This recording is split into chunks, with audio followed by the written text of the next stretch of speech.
Cockroach cockroach cockroach একটা বাংলা দিলে একটা বাংলায় তাড়াতাড়ি বল।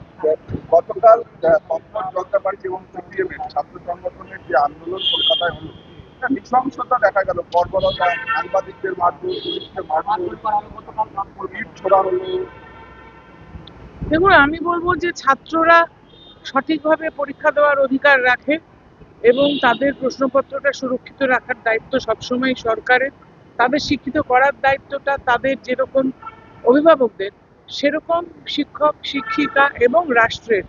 সেখানে কোশ্চেন বেরিয়ে গেলে তারা যে প্রিপারেশনটা করে, পড়াশোনা করে, সময় নষ্ট করে, তাতে ছাত্রদের খুব অসুবিধা হয় এবং দেখেছেন অনেকে আত্মহত্যা করেছে। আমি বলবো তাদের জন্য সুরক্ষিত পরীক্ষার ব্যবস্থা নিশ্চিতভাবে রাষ্ট্রের করা উচিত। আর তাদেরকেও যখন আন্দোলন করতে বা প্রতিবাদ করতে হবে তখন শান্তিপূর্ণভাবেই করতে হবে। বর্বরতা কখনো আমরা সমর্থন করি না, চাই শান্তিপূর্ণ আন্দোলন।